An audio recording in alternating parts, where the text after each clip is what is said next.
प्यार की धरती है, साझी शहादत और साझी विरासत की धरती है। और इस विरासत की धरती से जो पैगाम इस वक्त पूरे देश में जाना चाहिए, वो कार्यक्रम आपने किया है। इसके लिए एमडी चोपदार साहब को और उनकी पूरी टीम को बहुत मुबारकबाद, बहुत बधाई। मैं तुम्हें अपने उसूलों की कसम देता हूं, मैं तुम्हें अपने उसूलों की कसम देता हूं। मुझको मजहब के तराजू में न तौला जाए, मैंने इंसान ही रहने की कसम खाई है, मुझको हिंदू या मुसलमान न समझाया। पूरे राजस्थान के अलग अलग कोनों से आए हुए कांग्रेस पार्टी के जो पदाधिकारी यहां पर बैठे हैं, अल्पसंख्यक विभाग के जो साथी बैठे हैं, यकीनन देश एक मुश्किल दौर से गुजर रहा है, लेकिन इस मुश्किल दौर में भी जो थोड़ी बहुत हिम्मत और हौसले की, उम्मीद की जो रोशनी है, उस रोशनी का नाम है राहुल गांधी। और हम सारे लोग, गोविंद सिंह डोटासरा जी हो, एमडी चोपदार हो, अमीन कागजी हो, या फिर जाकिर साहब हो, रोहित भाई हो, हमारी जो महिला विधायकगण हो, या फिर सीपी जोशी साहब हो, हम सारे लोग राहुल गांधी की जो मोहब्बत की दुकान है उसके सेल्समैन हैं। मोहब्बत फैलाने का काम करते हैं। जब एमडी चोपदार साहब ने यह तय किया कि इस कार्यक्रम को करना है, आज मुझे केरला जाना था, मैं केरला में सीनियर ऑब्जर्वर हूं वहां पर। मैंने आदरणीय केसी वेणुगोपाल जी से बात की और मैंने कहा केरला में फिर आ जाऊंगा, लेकिन आज मुझे जयपुर जाना जरूरी है क्योंकि जयपुर का कार्यक्रम बहुत महत्वपूर्ण है और मैं आपके बीच में हाजिर हूं। मैं डोटासरा साहब को सुन रहा था, सीपी जोशी साहब को सुन रहा था, अमीन कागजी साहब को सुन रहा था, सारे विधायकों को सुन रहा था। मैं सबसे पहले अमीन कागजी साहब आपको बधाई दूंगा। इस बीच आपने जो हिम्मत दिखाई है, उस हिम्मत की जरूरत है। कभी किसी ने शेर कहा था, कोई टूटी सी कश्ती ही बगावत पर उतर आए, कोई टूटी सी कश्ती ही बगावत पर उतर आए, तो कुछ दिन को यह तूफान सर उठाना भूल जाते हैं। ये जो नफरतों के सेल्समैन घूम रहे हैं, वो सिर्फ आपके राज्य में नहीं घूम रहे हैं, वो देश के अलग अलग कोनों में घूम रहे हैं। लेकिन जिस तरह आपने उनकी लगाम पकड़ने का काम किया है, वो देश में बाकी जगहों पे भी एक उदाहरण बन रहा है। अमीन कागजी साहब आपको बधाई, और उससे ज्यादा गोविंद सिंह डोटासरा जी को बधाई कि बाबा जी सबके कागज चेक करते घूम रहे थे, आपने उन्हीं का कागज पिछले दिनों चेक कर लिया था। तो जब नेता मजबूत होता है, जब अगुवाई करने वाला प्रदेश अध्यक्ष मजबूत होता है, तो वो एक राह दिखाता है। और आपने अपने विधायकों को भी वो राह दिखाई है कि अगर कोई नफरत की बात करता हुआ सड़क पर नजर आए, तो उसके सामने मोहब्बत की बात करते हुए सीना तान के खड़े हो जाओ। हो सकता है कि तुम संख्या में कम हो, लेकिन एक चीज हमेशा याद रखना कि नफरतें कितनी भी बड़ी क्यों ना हो, नफरतों की तादाद कितनी बड़ी क्यों ना हो, लेकिन आखिर में जीतना मोहब्बत को ही है। ये दुनिया में हमेशा साबित हुआ है। और आप यहां पे लगाम पकड़ रहे हैं, और मैं सैल्यूट करूंगा अपने नेता राहुल गांधी को। हवाओं का रुख बदल रहा है, यह आपको पहचानना पड़ेगा। मायूस होने से काम नहीं चलेगा। हमारे नेता राहुल गांधी ने इस वक्त वो काम करके दिखा दिया है, वो हालत कर दी है कि 56 इंच की छाती की हिम्मत नहीं पड़ रही है कि लोकसभा में आकर के भाषण दे दे। लोकसभा अध्यक्ष को कहना पड़ रहा है कि प्रधानमंत्री जी पे महिला सांसद हमला कर देती, इसलिए प्रधानमंत्री जी नहीं आए। मैंने कहा महिलाओं से डर डर के कब तक भागते रहेंगे?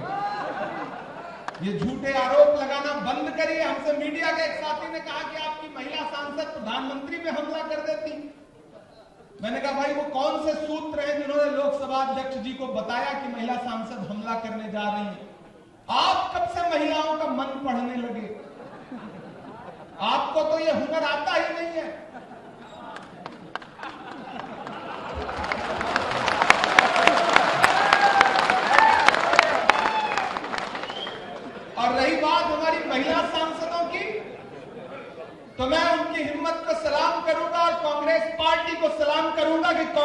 पार्टी ने अपनी महिला नेताओं को इतनी ताकत दी है कि वो प्रधानमंत्री का गिरेबान पकड़ करके भी सवाल पूछने की हिम्मत रखती है।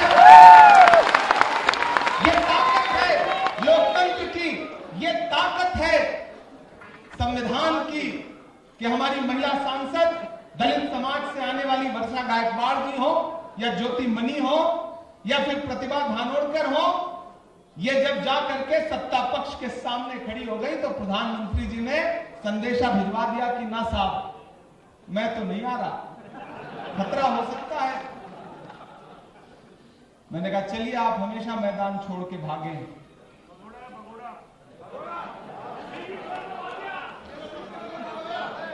उसके बाद राहुल जी बाहर निकले, मंत्री तो प्रेस कॉन्फ्रेंस कर रहे थे ट्रेड डील पर, और राहुल जी को देख करके वो जिस तरह से भागे, उससे ये बात पूरे देश में गई कि सरकार की ग्रिप जो है वो कमजोर हो चुकी है। ये राहुल गांधी का दम है कि रात के 1 बजे इस देश के 2-2, 3-3 मंत्री, चाहे वो शिवराज सिंह चौहान हो चाहे पीयूष गोयल हो, रात के 1-1 बजे वीडियो बना करके पोस्ट कर रहे हैं। उसका कारण यह है कि अमेरिका में जब यहां रात के 1 बजता है तो अमेरिका में सुबह होती है, तब शायद ट्रंप से परमिशन लेते हैं कि ये वीडियो बनाने चल रहे हैं, डालें या ना डालें। उसके बाद वीडियो पोस्ट होते हैं। इससे दिखाई पड़ता है कि एक अकेला इंसान अगर अपनी जिद के साथ सरकार के सामने खड़ा हो जाए तो सरकार के नंबर भले ही बहुमत से ज्यादा क्यों ना हो, उनको घुटने टेकने पड़ते हैं। राहुल जी को सैल्यूट करूंगा। राहुल जी ने यह बता दिया है कि हम आतिशे सोजा में भी हक बात कहेंगे, हम आतिशे सोजा में भी हक बात कहेंगे, कुंदन की तरह दहर में ताबिंदा रहेंगे। तारीख बताती है कि हर दौरे सितम में हम जिंदा थे, हम जिंदा हैं, हम जिंदा रहेंगे। ये कांग्रेस मुक्त भारत का ख्वाब देखने वालों, आज आपकी हिम्मत नहीं पड़ रही है कि कांग्रेस के सांसदों के सामने आकर के लोकसभा में जवाब दे सके। और मैं राज्यसभा की बात बता रहा हूं, जब लोकसभा में नहीं बोल पाए तो राज्यसभा में बोलने की जुगत निकाली उन्होंने कि फजीहत बहुत हो रही है। कांग्रेस के और विपक्ष के एक-एक सांसद के पास जाकर के मंत्री चोरी कर रहे थे कि प्रधानमंत्री बोलने आए तो प्लीज बोलने दीजिएगा। मैं गवाह हूं इस बात का। यह दम दिखाया है विपक्ष ने इस बार, और यह इसलिए हुआ है क्योंकि सरकार ने अमेरिका के सामने घुटने टेक दिए। अगर घुटने न टेके होते तो ट्रंप की इतनी मजाल नहीं थी कि ट्रंप कहता कि मैं जब चाहूं तब नरेंद्र मोदी का पॉलिटिकल कैरियर खत्म कर सकता हूं। इस ट्रेड डील ने इस देश के किसानों का और छोटे व्यापारियों के साथ साजिश की है ना, उसका परिणाम आने वाले दिनों में देखिएगा। बांग्लादेश के नाम पर राजनीति करती है भाजपा, लेकिन अभी जो ट्रेड डील हुई है उसके मुताबिक अगर बांग्लादेश अमेरिका से कॉटन एक्सपोर्ट करता है तो उसको 0% टैक्स देना पड़ेगा, लेकिन भारत अगर इंपोर्ट करता है तो उसको 18% देना पड़ेगा। विश्व गुरु राजीव शुक्ला ने बहुत अच्छी बात कही कि कैसे विश्व गुरु हैं, आश्रम खोल के बैठे हैं, कोई चेला है ही नहीं। हमसे एक नेता ने कहा कि अगर राजीव शुक्ला भी सरकार को घेर रहे हैं तो समझ लो कि सरकार बहुत कमजोर हो गई है। तो भाइयों, अल्पसंख्यक विभाग के साथियों, आपसे 2-3 चीजें समझाइश के तौर पे कहना चाहता हूं। पहली चीज तो यह कि जो नैरेटिव गढ़ा जा रहा है उस खेल को समझिए। अल्पसंख्यक का मतलब सिर्फ मुसलमान नहीं होता है, सिख भी हैं, ईसाई भी हैं, जैन भी हैं, बौद्ध भी हैं, पारसी भी हैं।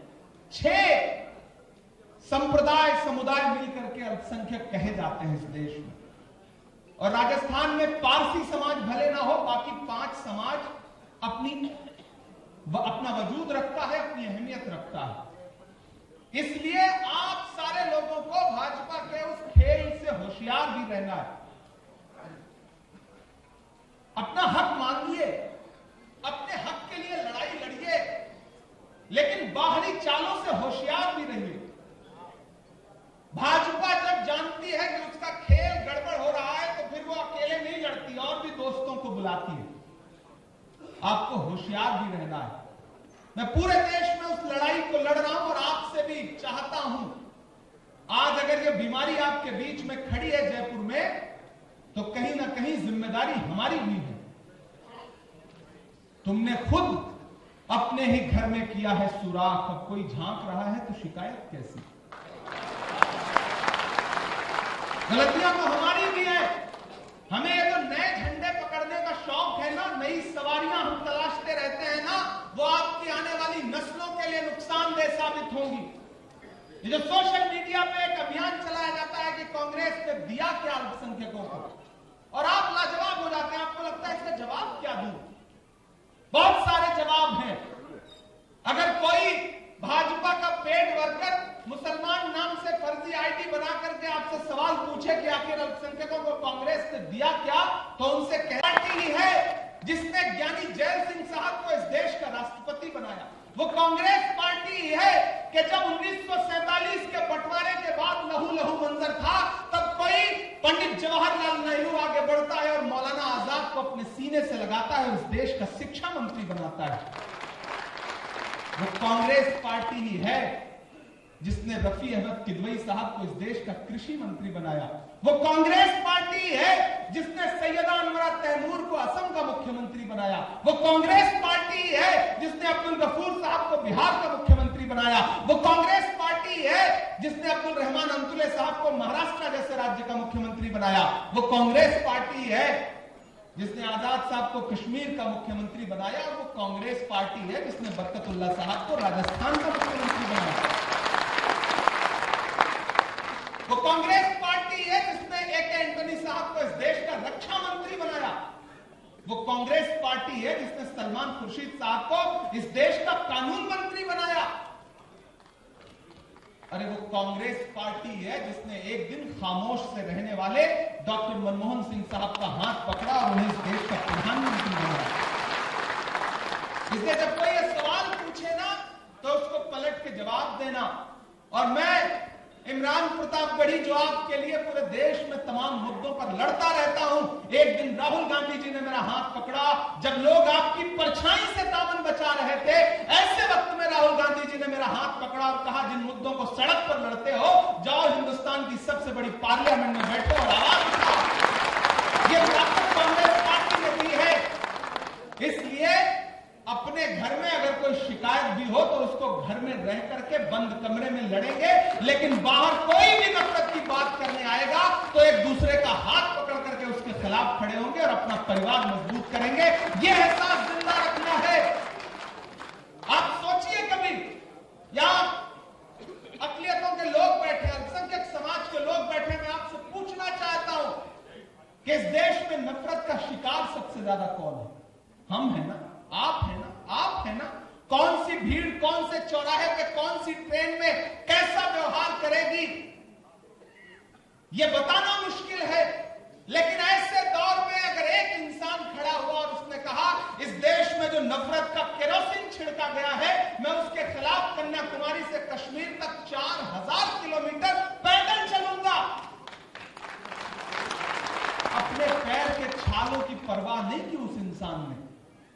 4000 किलोमीटर, 4 किलोमीटर चलने का मतलब समझते हैं आप? 40 किलोमीटर चलने का मतलब समझते हैं आप?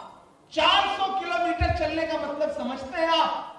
वो इंसान जिसे नरेंद्र मोदी और अमित शाह कहते थे कि वो शहजादा है, वो राजकुमार है, वो इंसान एक दिन एक टी शर्ट और एक ट्राउजर में और एक जूता पहन करके कन्याकुमारी से जब निकला सड़कों पर, तो लाखों लोग उसके साथ खड़े हो गए और वो कश्मीर तक एक नारा लगा करके चलता रहा कि मुझे नफरत के बाजार में मोहब्बत की दुकान खोलनी है।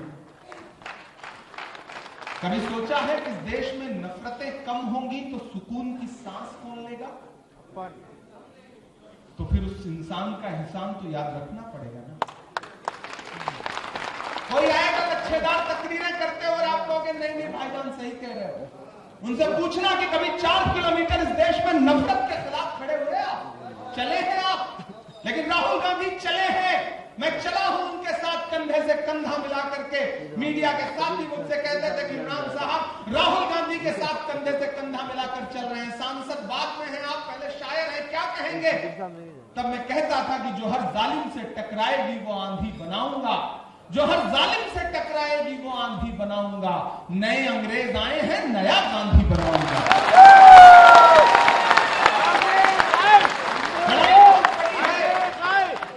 लड़ाई बहुत बड़ी है और जब लड़ाई बड़ी होती है तो छोटी छोटी नाराजगी को नजरअंदाज करना पड़ता है। अपना हक मांगो, अपने लिए लड़ो, इससे इनकार नहीं है। मैं भी लड़ता हूं।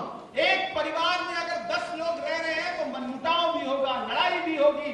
कोई बड़ा भाई है तो हो सकता है उसके हिस्से में 2 निवाले ज्यादा चले जाएं, लेकिन इसका यह मतलब नहीं कि घर का बर्तन तोड़ना शुरू कर दो।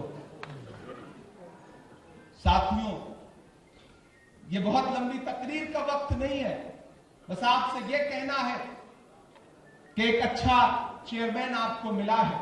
पूर्व में भी लोगों ने शानदार काम किया है। एमडी चौकदार नई कोशिशों के साथ आपके बीच में खड़े हैं और मैं गोविंद सिंह डोटासरा जी को और सुखजिंदर रंधावा जी को इस बात के लिए बधाई दूंगा कि उन्होंने एक मजबूत आदमी खोज करके ये कहा कि इमरान प्रताप गढ़ी इनको चेयरमैन बनाइए। पूरा क्रेडिट जो है वो गोविंद सिंह डोटासरा जी को जाता है। एक बार जोरदार ताली आप उनके लिए बजाएं। मैं तो एक माध्यम मात्र हूं, मुझे तो इनका रिकमेंडेशन भेज देना था जो इन्होंने मुझसे कहा था, मैंने उसको इतिश्री तक पहुंचा दिया। मैं इनको बधाई दूंगा कि आपने एक अच्छा चयन किया और चयन के बाद चेयरमैन बहुत बनते हैं, अलग अलग विभागों के चेयरमैन बनते हैं, लेकिन लीडर वो होता है जो अपने साथियों से काम लेकर के उनको एहसास दिलाता है कि तुम हमारे पीछे नहीं खड़े हो बल्कि हमारे साथ खड़े हो। आपको एहसास डोटासरा जी दिला रहे और मैं तो आपकी प्रशंसा लीडरशिप से भी करता हूं। मैं लोकसभा और राज्यसभा में भाजपाइयों के तनाव वाले चेहरे देखता हूं तो मैं लीडरशिप से कहता हूं कि एक ये है, इनके चेहरे पे ऐसा लग रहा है जैसे कब्ज हुई है, और एक हमारा राजस्थान का पीसीसी प्रेसिडेंट है, महफिलों में खड़ा होता है तो गाने अपने आप बजने लगते हैं। कोई तनाव नहीं, हंसते खेलते कैसे बैंड बजाई जाती है सरकारों की, इस देश को गोविंद सिंह डोटासरा से सीखना चाहिए। ये इनका असर है कि नरेंद्र मोदी जी बिहार में जाके गमछा लहराने लगे थे। कॉपी करते हैं नरेंद्र मोदी हमारे नेताओं को, कॉपी करते हैं। मैं डोटासरा जी को बधाई दूंगा कि जिस तरह से आपने सरकार को घेर रखा है, ये जो पर्ची से मुख्यमंत्री बने हैं, आपने वो वाली पर्ची फाड़ के रख दी है, इसमें कोई दो राय नहीं। यहां बहुत सारे लोग पर्ची का मतलब दूसरा समझेंगे, मैं जानता हूं, लेकिन आपने फाड़ के रख दी है पर्ची, इसमें कोई दो राय नहीं। मुख्यमंत्री कौन है पता ही नहीं चलता। अभी वित्त मंत्री के बारे में आप बता रहे थे कि बेचारी पॉलिटेक्निक मांग रही थी, वित्त मंत्री को ही पॉलिटेक्निक नहीं मिला। बिल्कुल यही हाल हमारी वाली वित्त मंत्री का भी है। वो अपने 1.5 घंटे के भाषण में महंगाई का मां तक नहीं बोलती है। सुबह दही और चीनी खा करके बजट पेश करने आती हैं और आकर के दही और चीनी का रेट बढ़ा के जाती हैं। ये भाजपा वाले धर्म की बात करते हैं। मैंने तो देश की राज्यसभा में कहा था कि आप किस मुंह से धार्मिक होने की बात करते हो। आप भगवान श्री कृष्ण के नाम पे वोट मांगने की कोशिश करते हो, लेकिन उनका प्रिय खाद्य पदार्थ दूध दही मक्खन उस तक पर ये जीएसटी लगाते हैं। और ये सब तो छोड़िए, भाजपा की सरकारें वो सरकारें हैं जो कफन तक पर जीएसटी लेती हैं। ये किस मुंह से आम आदमी की हिमायती होने का दावा करती है। इसलिए इस सरकार से डरना नहीं है, इस सरकार के सामने सीधा तान के खड़े हो जाना है। और राजस्थान वालों, जब तक शेर अपनी कहानियां खुद नहीं लिखेंगे तब तक शिकारी अपनी कहानियों में खुद को महान बताते रहेंगे। इसलिए अपनी कहानियां खुद लिखिए। और ये कांग्रेस पार्टी है जो हर कार्यकर्ता को नेता बनने का मौका देती है। आपसे भी 2 बातें मुझे कहनी है, यहां जितने साथी बैठे हैं, 2 बातें बहुत समझदारी भरी आपके बीच में रखना चाहता हूं। साथी, इस देश के मीडिया से बहुत उम्मीदें मत करिएगा। मैं यहां जो मीडिया के साथी मौजूद हैं उनका शुक्रिया अदा करता हूं कि वो क्षेत्रीय मीडिया शानदार काम कर रहा है, लेकिन वो जो एसी कमरे में बैठ करके अपना जमीन जमीर बेच करके खबरें दिखा रहे हैं, उनसे उम्मीद मत करिएगा। लेकिन दूसरा माध्यम आपको समझना पड़ेगा। इस देश में 373 मिलियन लोग हैं जो फेसबुक यूज करते हैं। आंकड़ा याद करिए, 373 मिलियन लोग हैं जो फेसबुक यूज करते हैं। 391 मिलियन लोग हैं जो इंस्टाग्राम यूज करते हैं। 493 मिलियन लोग हैं जो यूट्यूब यूज करते हैं। लेकिन इस देश में 535 मिलियन लोग हैं जो व्हाट्सएप यूज करते हैं। आपको यह समझना पड़ेगा कि इन सारे सोशल प्लेटफॉर्म पे आप कहां हैं। आप क्या पार्टी की कोई बात उन सोशल प्लेटफॉर्म पे रख पा रहे हैं? सिर्फ अपनी फोटो पोस्ट करने के अलावा कोई एजेंडा सेट करने की कोशिश कर पा रहे हैं? सामने बैठी हुई भीड़ में कितने लोग हैं जिनका फेसबुक वेरीफाइड है, किनके ट्विटर हैंडल पे ब्लू टिक लगा हुआ है? अगर नहीं है तो कल से जाइए, राजनीति में क्यों हैं आप? खुद से सवाल पूछिए। आप इसलिए हैं कि नेता बन सके, और नेता बनने का इस दौर से सुनहरा मौका कुछ हो ही नहीं सकता। आप एक खबर कोई ब्रेक करिए, अपने फेसबुक पर, अपने ट्विटर पे, अपने इंस्टाग्राम पे आप एक वीडियो डालते हैं और अगर कंटेंट अच्छा है तो वायरल हो गया, तो पूरा देश आपको अगले 24 घंटे में पहचान लेता है। ये सबसे आसान दौर है। पिछले दौर में लोग चप्पल घिसते रह जाते थे, अखबारों में अपना नाम छपवाने के लिए। यह दौर सीपी जोशी साहब और गोविंद सिंह डोटासरा जी ने देखा है। आप खुशनसीब हैं कि आपकी एक पोस्ट अगर कायदे की है तो अगले दिन होता है कि कोई राहुल गांधी जी या कोई मल्लिकार्जुन खड़गे जी आपको बुला करके कहते हैं कि आओ, तुमने पार्टी के लिए लड़ाई लड़ी है। एक दिन में यह असर हो रहा है। तो इस ताकत को पहचानिए। डिपार्टमेंट के सारे साथियों से, जो ऊपर बैठे हैं, जो नीचे बैठे हैं, मैं नजर रखता हूं अपने विभाग के लोगों पर, और मुझे आने वाले दिनों में यह देखना है कि आप में से कितने लोग हैं जो सोशल मीडिया पे एक्टिव हैं। अभी तक हैं तो थोड़ा और सलीके से एक्टिव होइए। उस सोशल प्लेटफॉर्म का इस्तेमाल करिए। मीडिया आपको तभी दिखाएगा या जब कोई विवादित बात होगी या पार्टी के निगेटिव कोई खबर होगी, तभी मीडिया आपको दिखाएगा, आपकी तारीफ नहीं करेगा। सुबह शाम मीडिया के माइक खड़े हो। मैं उस दिन पार्लियामेंट में घुस रहा था तो माइक लेकर के, अच्छा, इतना अचानक माइक आपके ऊपर लगाते हैं जैसे अचानक हमला होता है, जैसे अचानक ट्रैफिक पुलिस वाले आपकी गाड़ी रोकते हैं चालान काटने के लिए ना, वैसे ही मीडिया वाले अचानक माइक लगाएंगे। इमरान प्रतापगढ़ी जी, हेमंत विश्व शर्मा ने कहा है कि मुसलमान 4 शादियां करता है, आपका क्या जवाब है? आप कुछ और सोचते हुए आ रहे हैं।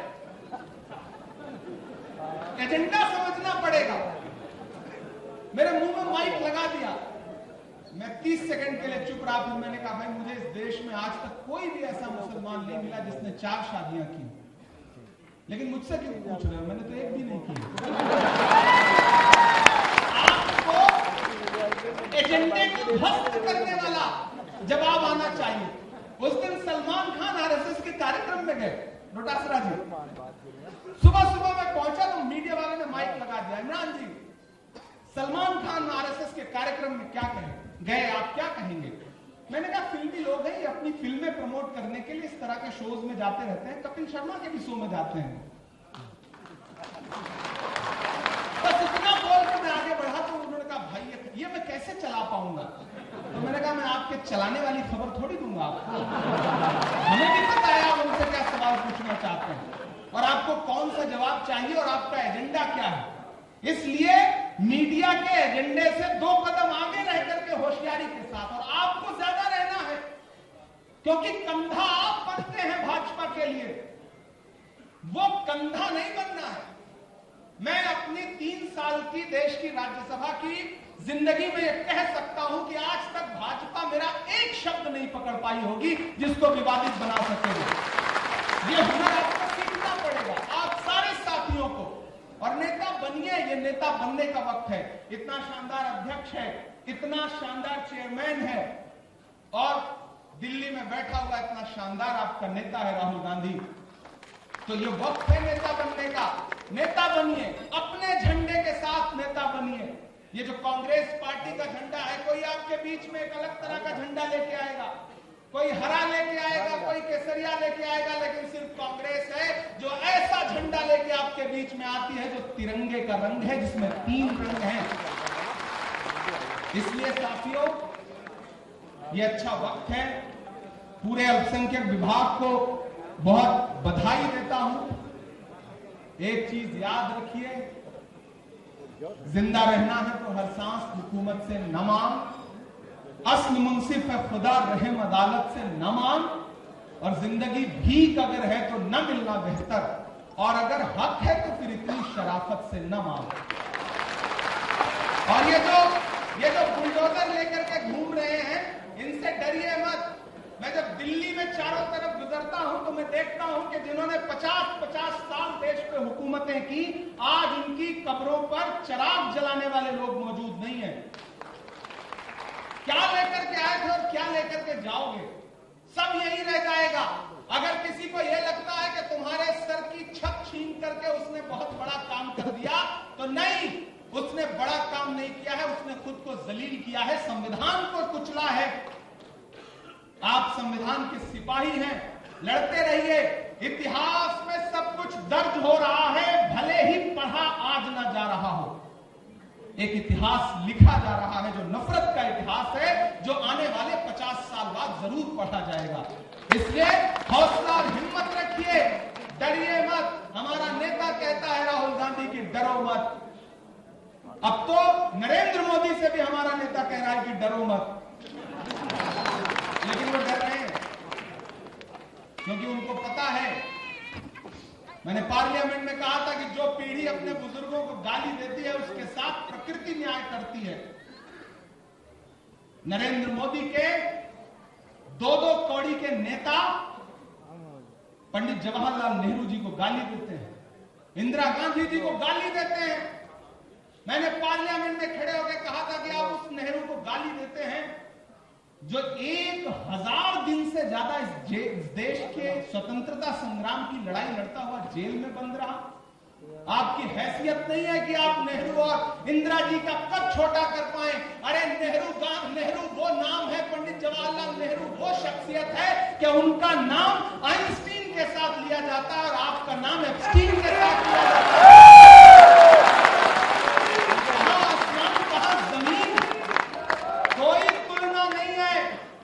सूरज पर थूकोगे तो पलट के थूक तुम्हारे मुंह पर गिरेगा, गिर रहा है। जिस तरह से उनका नाम आया है ना, वो बहुत ही शर्मनाक है। आने वाले दिनों में और एप्स्टीन फाइल जब खुलेगी ना, तब न जाने कितने मंत्रियों को इस्तीफे देने पड़ेंगे। एक का तो बिल्कुल कगार पे बैठा हुआ है, आप बस देखते जाओ। इधर राहुल जी ने मीडिया में बस इतना बोला था कि हरदीप पुरी और अनिल अंबानी को जवाब देना चाहिए। 4 प्रेस कॉन्फ्रेंस करनी पड़ी हरदीप पुरी साहब को। ये राहुल गांधी की ताकत है।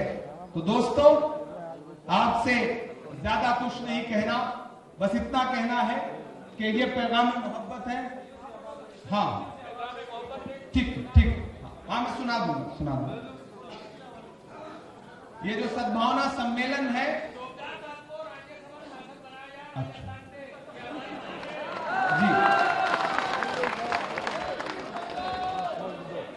जी, ये जो सद्भावना सम्मेलन और पैगाम मोहब्बत है, इसको लेकर के राजस्थान के अलग अलग इलाकों में चलना है। जोन वाइज कार्यक्रम करिए। और मैंने अपनी चौकीदार साहब से बैठते ही कहा था कि चाहे वो बाड़मेर का इलाका हो, चाहे चुरू झुंझुनू हो, चाहे अजमेर हो, चाहे भरतपुर हो, पूरे राजस्थान के हर इलाके में भाई जब वो नफरत का पैगाम लेकर के पूरे गांव-गांव में घूम रहे हैं, तो आपको भी मोहब्बत का पैगाम लेके तो घूमना पड़ेगा ना। आप ये सोचो कि वो नफरत की बात करते रहे और आप अपने घरों में सुकून से बैठे रहो और माहौल अच्छा रहेगा, तो ऐसा नहीं है। उन पे तरस खाइए। हमने हाथों से बुझाई है दहकती हुई आग। अपने बच्चों के घरौंदों को बचाने के लिए नफरतें बेचने वालों की भी मजबूरी है। माल तो चाहिए दुकान सजाने के लिए। उनकी यूएसपी और कुछ नहीं है, उनको और कुछ नहीं आता। वो चौराहों पर खड़े होकर सिर्फ नफरत की बात कर सकते हैं। उन पे तरस खाइए, और जब वो नफरत की बात करने के लिए खड़े हो तो चार मोहब्बत की बात करने वाले वहां खड़े हो जाएं, वो उसी तरह दुम दबा के भागेंगे जैसे पिछले दिनों भागे थे। असम के मुख्यमंत्री ने जब कहा कि कोई मियां मुसलमान रिक्शे वाला 5 रुपए मांगे तो उसे 4 रुपए दो ताकि वो परेशान हो। मुझसे मीडिया के साथियों ने प्रतिक्रिया मांगी तो मैंने कहा कि अगर कोई गरीब रिक्शे वाला 10 रुपए मांगे तो उसे 20 रुपए दो। ये है हमारा पैगाम। हम गांधी के मानने वाले हैं, हम गोडसे के मानने वाले नहीं हैं। ये दौर मुश्किल भले हो, ये किसने कहा आपसे आंधी के साथ हूं? मैं गोडसे के दौर में गांधी के साथ हूं, और इस पर फख्र करिए, इस पर गर्व करिए कि आप गांधी के साथ हैं। बाहुबली में डायलॉग था ना कि इतिहास हर कायर को शूरवीर बनने का मौका देता है। तो मेरे भाई, हमने वो दौर नहीं देखा है जब अंग्रेजों के खिलाफ भगत सिंह, चंद्रशेखर आजाद, अशफाक उल्लाह खान, महात्मा गांधी, नेताजी सुभाष चंद्र बोस लड़ रहे थे। हमने नहीं देखा है वो दौर, हमने किताबों में पढ़ा है उसे, लेकिन हमने ये दौर देखा है कि जब इस दौर के अंग्रेजों के खिलाफ कोई राहुल गांधी लड़ रहा है, कोई डोटासरा उनके साथ खड़े हैं, कोई इमरान प्रतापगढ़ी उनके साथ खड़ा है, कोई प्रियंका गांधी उनके साथ खड़ी है, कोई मल्लिकार्जुन खड़गे उनके साथ खड़ा है। तो लड़ाई लगभग वैसी ही है, इसलिए डरने का नहीं, डराने का भी नहीं। जियो और जीने दो, हमारा एक सूत्री कार्यक्रम है। आखिर में बस एक बात कह के आपसे आज अपना भाषण खत्म करूंगा। 28 साल जेल में रहने के बाद जब नेल्सन मंडेला को रिहा किया गया तो दक्षिण अफ्रीका में क्रांति आ गई, इंकलाब आ गया। अवाम ने उनको देश का राष्ट्रपति बना दिया। जब राष्ट्रपति बना दिया, बहुत गंभीरता से सुनिएगा, जब उनको राष्ट्रपति बना दिया गया तो एक दिन वो अपने साथियों के साथ, पूरे स्टाफ के साथ खाना खाने गए एक रेस्टोरेंट में। जब रेस्टोरेंट में पहुंचे तो जाहिर सी बात है, देश का राष्ट्रपति आया है, वो भी 28 साल जेल में रह करके देश को आजाद करवाने वाला और देश के लिए कुर्बानी देने वाला। तो जब बिल्कुल प्रोटोकॉल के साथ जो वीआईपी रूम था वो खोला गया राष्ट्रपति के सम्मान में, राष्ट्रपति अंदर जाके बैठ गए, पूरा स्टाफ उनके साथ ही बैठ गए। इतने में उनकी नजर पड़ी कि कांच के उस पार, कमरे के उस पार एक इंसान सर झुका करके खाना खाने की कोशिश कर रहा। राष्ट्रपति ने अपने एसडी को बुलाया और कहा, जो सामने इंसान बैठा है उसको जाओ और अपने पास ला करके बिठा लो। राष्ट्रपति का आदेश था। वो एसडी गया और उसने उस इंसान से कहा कि आपके लिए प्रेसिडेंट का आदेश है कि मैं आपको बतौर मेहमान अपने साथ बिठाऊं। वो आदमी चुपचाप उठा और आकर के वो एसडी के साथ बैठ गया। खाना सब हुआ, सबने खाना खाया। खाना खत्म होते होते वो इंसान फिर खामोशी के साथ उठा और चुपचाप निकल के चला गया। वो एसडी उठ करके नेल्सन मंडेला साहब के पास आया और उन्होंने कहा, साहब आपने जिस मेहमान के लिए मुझे आदेशित किया था, मैं उसको बुला के ले आया, अपने पास बिठा के खाना खिलाया, लेकिन सर वो खाना खाते हुए बड़ा परेशान था, दिख रहा था, उसके हाथ कांप रहे थे, शायद वो बीमार था। तो नेल्सन मंडेला ने कहा कि नहीं, वो बीमार नहीं था, मैं उसे जानता हूं। मैं 28 साल जिस जेल में कैद था, ये उस जेल का जेलर था। ये जब मुझे मारता था, मुझे टॉर्चर करता था, मैं पानी मांगता था तो ये मेरे चेहरे पर पेशाब करता था। आज इसके हाथ इसलिए कांप रहे थे कि मैं राष्ट्रपति बन गया हूं और इसे लगा कि मैं इसके साथ वही सुलूक करूंगा जो इसने मेरे साथ किया है। लेकिन अगर एक आंख के बदले दूसरी आंख फोड़ी जाएगी तो पूरी दुनिया अंधी हो जाएगी। बदला लेने का मतलब वही नहीं है कि जो नफरत की बात करे हम उससे नफरत करें। मोहब्बत से बड़ा कोई बदला नहीं हो सकता। जो बदला नेल्सन मंडेला ने लिया, वो बदला लेने की जरूरत है। इसलिए साथियों, कांग्रेस सबको सीने से लगाने वाली पार्टी का नाम है। कांग्रेस किसी एक धर्म, किसी एक जाति, किसी एक मजहब की पार्टी नहीं है। लोग पोर्ट्रेट करने की कोशिश करते हैं, उस खेल से भी बचना है।